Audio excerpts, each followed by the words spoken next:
The EP Podcast. Heard everywhere podcasts can be found, and always at theeppodcast.com.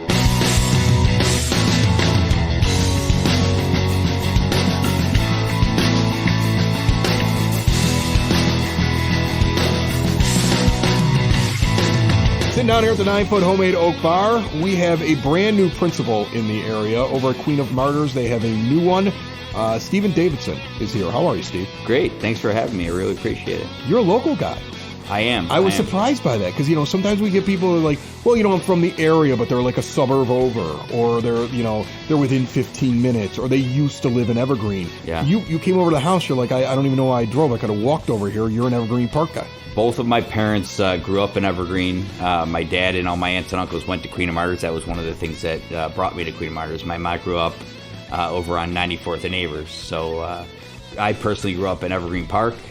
In Oak Lawn. But I was here all the time because my grandparents lived on 102nd in St. Louis. So I was there all the time and, playing in that parking lot behind Queen of Martyrs all the time and going to the Martyrs Fest. And now I live over in Evergreen Park in the Southwest Quadrant here and have 3 kids. And it's a great commute now. Are the kids all going to Martyrs? Are they older? What? No, my kids are over at Redeemer right now. So wow. They've been there for... Holy cow, you're the principal of Martyrs. Yep. And you got your kids in Redeemer. There's a rivalry there. Those two Catholic schools, there's a rivalry there. Like, are you afraid that you just said that on the podcast and now people are going to get mad at you?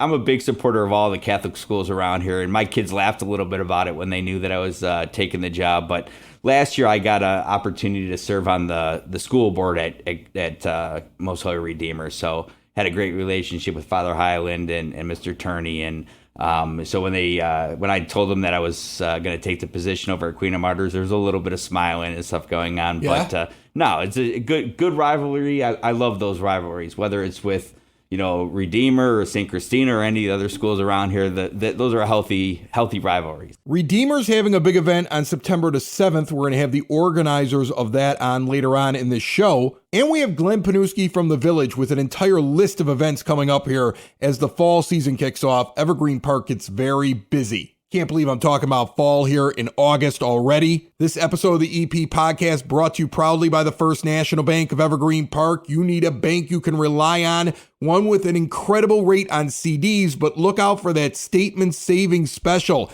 You're getting 4% on a savings account. That's some interest right there, and there's no penalty to pull the money out because it's just a savings account. If you do qualifying activities, you get a $200 bonus, just like you get a $300 bonus on their checking account, and no ATM fees, and no overdraft charges, and personalized attention. That's why I have all my money up there, my kids' money up there, my business at the corner of 95th and Pulaski at the First National Bank of Evergreen Park. Stop in and see them today, member FDIC. Let's talk a little bit, though, about Queen of Martyrs. It's an interesting situation with that school just because of its geography. Yeah. It is one of those things where I know there's Evergreen Park folks that go over there, but are you learning already, like geographically, it's probably more of a Mount Greenwood school? Yeah, and I think traditionally that's been the case too. So, I don't have actual stats, but, I've said to other people, it seems like it's more of a 60-40, 70-30 Mount Greenwood versus Evergreen split. I think most people agree with that. There's, we have a lot of families from 107th, because Mount Greenwood is split up the same way as Evergreen is with other Catholic schools. Yeah, you got Christina, St. Catherine's on the other side, St. John Fisher. Lots of competition, lots of good competition. I think our larger population comes from the Mount Greenwood area, though, definitely. So you had a school here, or church here in Evergreen that closed and now combined with Queen of Martyrs. Correct. I know they want everybody to come over to Martyrs, but geographically, again, it's another thing. You're almost like skipping by Redeemer to get there. Did you get any new kids? There's been some kids that have come over from the St. Bernadette, the former parish St. Bernadette. And so St. Bernadette and Queen of Martyrs have joined into one parish as St. Gianna. Father Benedict, who I believe has been on the podcast before as well. He has, yeah. Yeah, great guy. Yeah, he was over at Bernadette at the time. Yes. And I had him on because he does that thing where he brings the cow out. He does. On a big giant grid, Yes. and people bet on where the cow is going to poop. Cow pie bingo. Exactly. And then somebody wins money and people try to intimidate the cow to move it or try to call it over to their square. Right. While they feed this cow and Right. try to get the cow. Yeah, it's Had, crazy. We had it this year in June at Queen of Martyrs in the parking lot on St. Louis there, and the cow didn't go to the bathroom, so we had to pull from a basket instead. So, but yeah, that was it was a good time. That was actually my first introduction to the community. I got to meet a lot of that's the a way to parents. meet people right there at the cow pie bingo. Yeah, that's a normal way to meet people, right? You mentioned it. You have a parish name that's different from your school. Yeah. Because of the combination of everything like that. Right. I would imagine keeping the name was basically because of the history of the name, and you would have driven people nuts if they would have said, well, okay, we're combining these parishes and we're changing your name, right? Well, I know that's part of the Archdiocese program when parishes merge too, so that the schools are not involved in the merger, especially of the name, right? So we're Queen of Martyrs School of St. Gianna Parish. Look at that. That's a big letterhead. Yeah, definitely. Yeah. But there's a lot of strong tradition, though, obviously, from many classes that really connect with that Queen of Martyrs name, of course, and that they're Wildcats. And I think the school holding on to that tradition is really important. But being a part of this larger parish has been great too. I know that's not an easy thing when parishes combine, but Father Benedict, the staff, everybody's done a great job. They have wonderful committees working on bringing the two parishes together. And it's been great. The community's been amazing. I like your priest. When he became the guy they were going to put in charge of that whole thing, I think they picked the right guy. Oh, yeah, he's great. Seems like he's got a good head on his shoulders. So what's your target for the first year here? First year principal in Queen of Martyrs. It's probably like a baseball manager showing up on a team. Like, you don't want to make massive changes. You want to see how things are working first. Sure. You probably have some ideas. You probably have some things that have been told to you, like, these are things we want you to do in the first year. So what's the focus? The good thing is I had an opportunity in late May, early June to get to know some people. I met with our teachers first. I met with some of our parents right off the bat. And I got a sense right from the beginning that, there's been some tough times with the parish. There's been a lot of turnover, especially with the principals in the previous years. That's true. People are looking go listen on demand to that whole thing. Right. We still got that episode buried somewhere in there. There you go. And I think people are looking for some, some good congruency that just keeps moving forward, that we keep building positive, building off of our traditions that we have. So yeah, you're not supposed to come in with a wrecking ball, in your first couple weeks. But it was very clear that some renovations needed to happen, that people were looking for that. Bringing the community together was really important. So we actually have already completed renovations for our primary classes. So our pre-K 3 through first grade classes got a complete facelift. New carpet in there, new paint, new blinds are on the way. We had an EANS grant that we had through some of the COVID relief where we were able to replace a number of our Promethean boards in all the classrooms. We got 160 new Chromebooks coming and iPads. So I was able to be maybe more aggressive than you're supposed to be in your first couple of weeks in the summer before the year started, and got some really cool things, done. And but a lot of that was from feedback from our teachers, from our parents, what they were looking to see. And I also got to meet our parents at a back to school meet and greet with the principal over the summer. We had a little event and just talked about, the importance of the faith to our community, that this is a school of faith, and that's our primary reason that we exist. Building on the traditions, the academic excellence that we want to present to our community. The community's been amazing. They've been very welcoming. It's been really nice to see. I'm going to give you your opportunity to give your pitch. Yeah. Because I always try to give that to all these different school administrators that come in here. And sure. I always find the pitch interesting from the Catholic school people. And trust me, you got me. Yeah. I've spent a lot of money. I mean, I'm getting completely destroyed this year. Like I talk about in the house. Like I just want to make it the summer when at least one of them's out of Catholic school now. Because I got the senior at Macaulay. That's expensive. Yeah. Brother Rice, not as expensive, but expensive. Yeah. And then I got Redeemer as well. Yeah. All right. So it's a big investment for parents. Yeah. And when we're talking Evergreen Park people, you mentioned, of course, you got a big Mount Greenwood contingent that's over there. But here on the EP podcast, there are people that, may consider martyrs, especially if they're in that area right by where the school is and stuff like that. and they've got good schools. These Evergreen Park public schools are pretty solid. You know what I'm saying? Like you can get after CPS's stuff, but the Evergreen Park schools do a pretty good job. So what do you tell parents when they're looking at your school? And have you gotten into the recruiting or the explaining it part of this yet, or are you too new?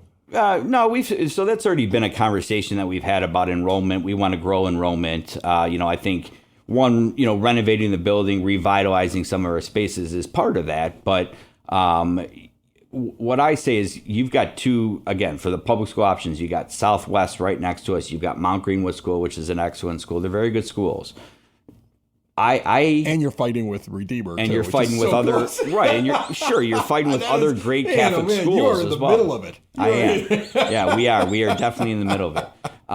But I think, especially in today's age, I think to have your child in a setting where they're praying, and they're going to mass and they're hearing about God in their regular classes as well, not just their religious classes, but to develop that relationship with God to me is essential, and that's what I want my children to do as well. And then to offer that community too, right? Not just the kids hanging out with the kids, because that's a great thing, but where your kids are, who their parents are. You get to know everybody from the sports, from the men's club, from our all our different organizations. So, you could see that extension of what your values are at home and what you're trying to teach your kids. And they're constantly around that. Not that we're perfect. We make mistakes as well, no doubt. But, my daughter, my youngest daughter, when she started off school in kindergarten, she came home. We were actually home for the first 2 weeks as we got COVID right off the bat when they started school. So when she came home 2 weeks later, she was a little nervous going into the school. And all the kids were waiting at the window for her, waving at her, trying to tell her to come in. But she came home and she showed me a little video on her phone. And it was just a little song of the kids singing a song like "We Love Jesus." I don't even remember all the lyrics to it. I got tears in my eyes from that, though. I welled up a little bit because to me, that's what it's about. Of course, academic excellence and getting involved, all very important. And that's what we're about, too. But to teach your kids to be good people, right, and to serve other people, and to put your faith into action. That's what I'm all about. I think that's what our Catholic schools are all about. That's what Queen of Martyrs is all about. So that's the easy pitch, I think. I think that's good pitch. Yeah. When you hear that and you see it in practice, that's what you want. Okay, the guy's got a pitch. He's also got a Queen of Martyrs shirt on. You didn't need to dress up for this; it's audio, but that's okay. But I've been looking at it the whole time while you're sitting here at the bar, and I've been like, does he have to go home and immediately remove it? Because I get Jim Rominski comes in here and is doing the football Fridays throughout the season for Evergreen Park High School. Yeah. Jim Sexton's the basketball coach. These guys have dropped off Evergreen Park High School stuff. Yeah. And when my Rice kid comes walking in the door, he yells at me for wearing it because I'm a Rice alum and he's at Rice. And he's like, I don't care if they give you a free shirt. Get it off at my house. He starts yelling. And that isn't even a rivalry. Do your kids make you take off the Queen of Martyrs shirt when you walk in the door? No, they tease me a little bit with it. But, the good thing is, so my son is playing football, and a lot of our guys at Queen of Martyrs play with the Redeemer guys for football. So, it's a neighborhood rivalry, but it's a fun rivalry. The kids get along, and they play with each other and are friends in different sports, from Evergreen Park baseball or whatever it might be. So awesome. It's all in good fun. All right, good stuff. Steve Davidson is the brand new principal over at Queen of Martyrs. I would imagine if you have any questions for him, reach out to Queen of Martyrs, and he'll chit chat with you. Thanks so much. Thanks for having me.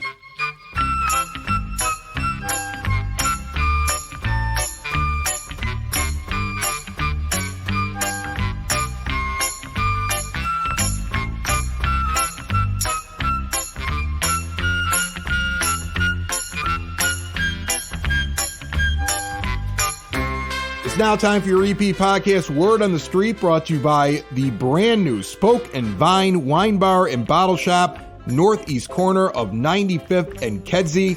Great food, incredible small plates, shareable, 21 and over. You got to have a place where you can get away from the kids and an incredible selection of wines. Check them out today, again, on the northeast corner of 95th and Kedzie. Joining me on the phone line right now, helping me out with everything that's going on around Evergreen Park, is Glenn Pniewski from the Village. How are you, Glenn?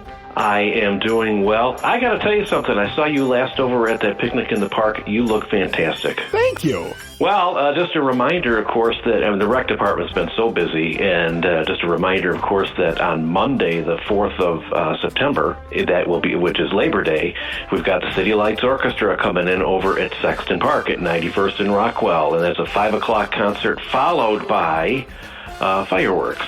So obviously there'll be a little, after the concert's over, there'll be a little delay, wait for it to get a little darker so you can have some liquid refreshment, because they'll be out there that night. And that'll be a fun time, and hopefully the weather will cooperate. So the long-range forecast says we should be fine. Awesome. Good to hear. What else you got coming up? Oh my gosh, the rec department has been busy. They've got a girls' night out back to school on Friday, September 15th. They've got their little Mustangs basketball classes beginning on the 10th of September. Cheer tumbling on the 21st. They've been busy. You know, you can look up everything online, and the beauty of it is that, you know, the whole program book is online, of course, but then for the last year and a half now, you can sign. You don't even have to come into the community center. We like you to, but you can register for any of those classes right through your phone, right through the website. So they've been busy. Oh, just a reminder also, the Office of Citizen Services and then the Senior Council, that Memories to Go, that big garage sale. The good news there is all the vendor spots are all sold out. So please, on Saturday, September 9th, pop in from 9 to 2 over at Yukich Field for the biggest garage sale in Evergreen Park.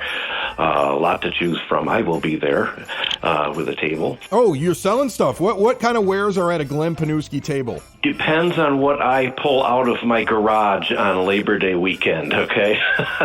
No, we've got so much baby stuff that, you know, we just never, you know, I mean, my kids are 23, 24 years old. We have a serious purge coming, not of the kids, but of the baby stuff. So, yeah, I will definitely be there.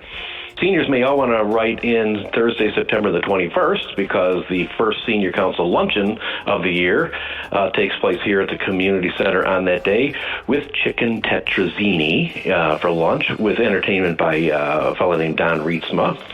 And, of course, you know Paisha with the youth department, she's always busy. She's got sewing classes coming up beginning in early September. She's got a paint and snack in the youth garden on Tuesday the 29th. She's got a back-to-school ice cream social coming on Thursday the 31st. This is all grades 5 to 12 over there in the youth room. She never stops. You've talked to Paisha. So Candlelight Theater begins again this September with on Saturday, September 16th, we have something called the Candlelight Cabaret, which is about an hour 10 minutes of music and comedy, followed by a wine and cheese table. Is that just a table made of wine and cheese, or that's a table that's got the wine and cheese on there? How big is the selection? That's actually what it looks like. Yes, no, we have, you know, we've got appetizers and fruit, and then our friend Tim, who you know Tim, he acts as our bartender. So that'll be an enjoyable evening. $22 for adults, $20 for seniors, and the tickets will be available right after Labor Day. That's one where we have the tables out on the floor. It's a real nice evening. And of course, I wanted to talk to you long range. We'll talk about this before, but on the 21st of October, our 4th annual Fantasy Fest. So hopefully you can join us then. So that was just a real quick wrap up of things that are coming up. All of those available on our website. And of course, I would like to visit you more sometimes over the next month or so. And also in there somewhere is the next Oktoberfest. I believe that, yes, that is the 7th, and as I hurry up, is that official now? I didn't want to give it out. It's official now. Oh, it's even, yeah, that is in our program book. Right. Oh yeah, the EP podcast will be at that as well. That is so much fun. I had a I had a blast there last year, just walking around taking pictures. The temperature was perfect. That they used to do that as a day in the park in late June, and it was always 112 degrees. And the fact that they moved that into October, it's just nice and comfortable, and we have a good turnout, and it's a fun time. Yes, are you doing the beer hoisting competition? I'll be doing the Stein hoisting competition, then I'll also be Stein hoisting throughout the day myself. So yeah. Right, I get you. All right, Glenn. Well, hey, thanks so much for jumping on. Lots of stuff right there. You can check out the Village website if you wanna see more. And thanks so much for jumping on the EP podcast. Thank you, sir. Keep well. Building relationships, supporting the community, and service. These are the things that Country Financial stands for. They're more than just an office you may pass by as you drive through Evergreen Park. They're neighbors who lend a helping hand and support the fabric of your community, including charitable organizations, sports, financial education, and civic organizations. And since Country is already your neighbor, they want to get together and chat. Call your local Country Financial representative, Mike Thauer, today at 708-425-1559 to talk about the things that are important to you and how he can help you protect them.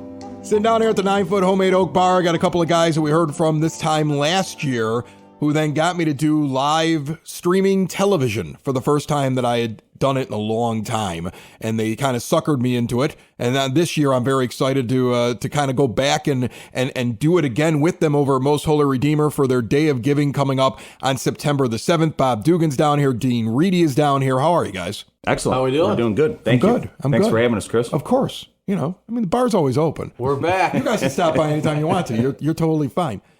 So Day of Giving, just to kind of like recap this for anybody that didn't hear about it, all these different schools will have booster clubs. Public schools all have booster clubs. We've heard from a few of them recently in the last couple of months. There's different clubs that raise money for some of the high schools. And then what we have is a private group here in which you guys had this one big day last year, which from what I understand, you raised over $100,000 in pledges, which is insane to me with one day of giving. Tell me a little bit about the group again for anybody that may not remember last year when you sat down here, and why Day of Giving is such an important thing. So the MHR School Foundation was essentially founded by a group of parents, and it was the idea behind it was to kind of build an endowment to help offset or work with Dan Turney and the administration in terms of trying to help offset some of the operating deficit. But the long-term goal really is to build an endowment to help ensure that the Holy Redeemer students can continue to receive a quality-based education, and the school can continue to support that. That's awesome. And so then you do just this day, or you do other things throughout the year? Yep. So we have some other fundraising events. This is our main one, our major one.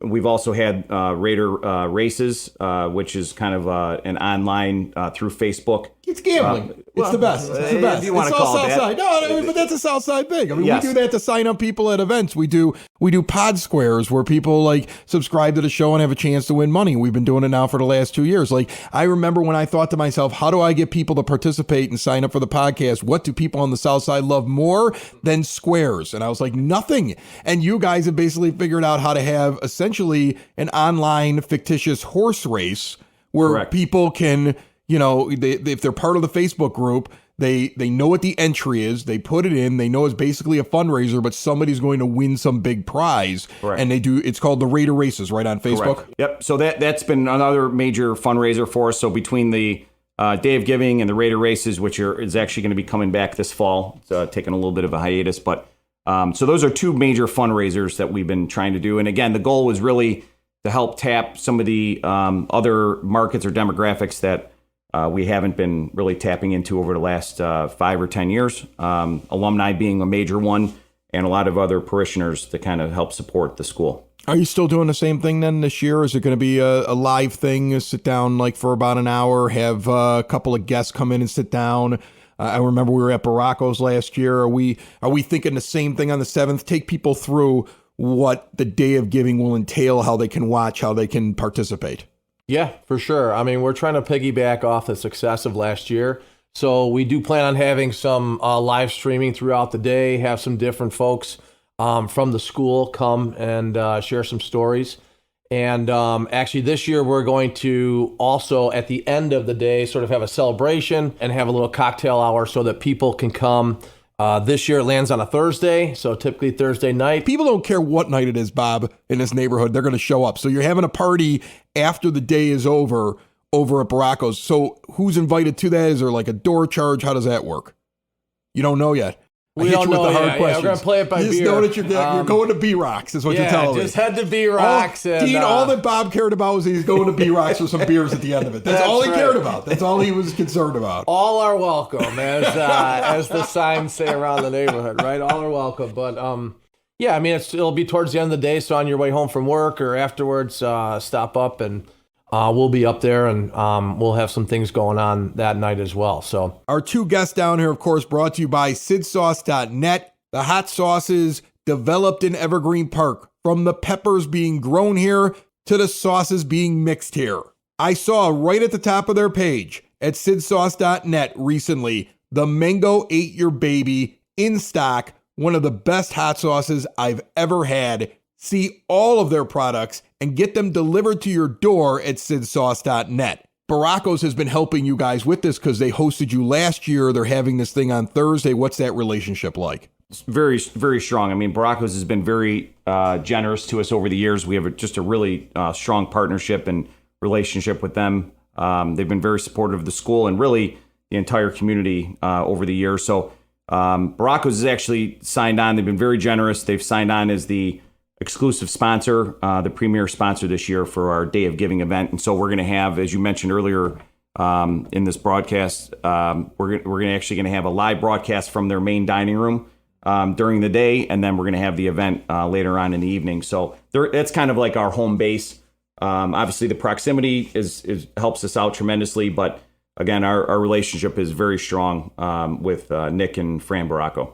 Who are we thinking about having on the live stream? We got any ideas yet? You got Father Paul back in town. Maybe we can get him to show up in his fatigues. Yeah, get him going. Father Paul, he could fill an entire hour. We have Mayor Burke is going to be Mayor Burke. Yep, Okay. She is very generous with her time. She was on last year, and she's going to be back again this year. Can we get Highland a couple of beers before he goes on? He's like a one-word answer. I mean, I love the guy, but the pastor is like a one-word answer over there. I'm like, I ask him a question, he's like, yeah, that's right, Chris. And then I have to come up with another question. Like, he killed me. Yeah. Keeps you on your toes. Open-ended questions. He was like, he reminded me of all the training I picked up over years of broadcasting. Like, I had to draw upon that to interview him. Everybody else was real easy. He was like, oh my goodness, like, what do I come up with now next for the next question? Because I'll ask him a question and like I get like 5 words. And then he just looks at the camera. He was killing me last year. So Father Highland, and then Dan Turney, of course, and then possibly some of the other faculty members on. So, we're excited. I mean, it's Phil Johannet, Bob Dugan, some of the guests. Bob, didn't you have to do filler last year? Yeah, lots of filler. That's true. I forget who was late. We had to bring you on because somebody was running later, had the time wrong. Father Highland. Yeah, actually, we had to run 15 minutes of stories with Bob, which was good stuff. Yeah, we'll see how that goes. Let's do it after the cocktail hour. See if it's a different conversation. All right, so the goal this year, I remember last year, the goal was $80,000. You had a phrase for it last year. I can't 80 remember. for 80. So it was the 80th anniversary of the school. Right. So is it 81 for 81? It is. Really? It is 81 for 81. So we're optimistic though that we're going to exceed that again. Well, you beat that last year. Yes. I feel like you're like, we know we can beat that. We're just going to go with 81 for 81. But that's fine. That's good. If you get 81, that's big. What did the money get used for last year? I mean, we always have fundraisers on, and then I really never get to follow up with the people afterwards. Like, you guys got a ton of money last year. Can you give me? You don't have to give me every dollar. I'm not concerned that Bob has a new garage and you have a sports car. I'm more concerned about like third garage. A couple of them. A couple, like just a couple things. Like, how's your new summer home that you bought? No, I mean, like how, like what did we see come out of that last year that you can kind of point to for people? Really, like combined effort between the Raider races and the Day of Giving, we were able to cut a very generous or significant check to the school for the roof project. Okay. So it was north of $50,000. I remember that from last year. That was a big deal. So it was north of $50,000 that we actually donated. But really, the goal is to build an endowment where we're going to be able to invest it and grow this so that we have really capital to help support the budget each year. Yeah, I would imagine that you guys have lots of conversations, because I know every time I talk to a club, the club will sit there and say, okay, fine, then we raise this money. And then we have to kind of like listen to them tell us what they need it for. Sure. And sometimes we have to go, that isn't really what it was for. You know, Right. You have to kind of figure out, like, does it make sense for all that? Does this actually help long term? Do you guys run into that when you with the fund? Yeah, I was just going to say, I mean, we get a lot of people saying, hey, things are so great right now with the school. It's flourishing. Like, why don't we get an extra third grade teacher? right. And you're like, well, I don't know if that really, do we want to blow it all on 1 year's salary, right? Like, I mean, like that, is that worth it? Correct. But, things are great, and there are short-term goals that the administration has that we can certainly help out with.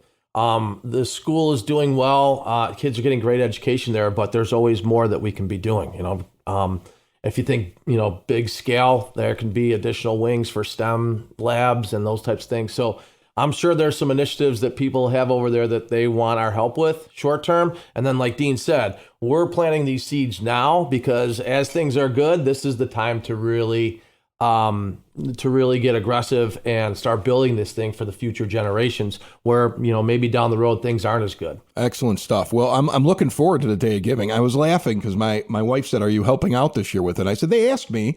I said, I don't know what day it is. And she goes, you have a sign in the front lawn. I'm like, I have a sign in the front lawn? And she's like, yeah, you must have said, yeah, we're in. And then they must have just stuck a sign in the front lawn. So you guys are everywhere. So I had to go out and look at the sign. It's on the 7th of September. Yep. Okay, I'm excited about it. Should be an awful lot of fun. And again, good luck to you this year. You did a great job last year. So, I mean, I know you're going for 81, but let's shoot a little bit higher. We wanted to, I just want to mention real quick, we kind of have a unique theme this year with the Day of Giving back.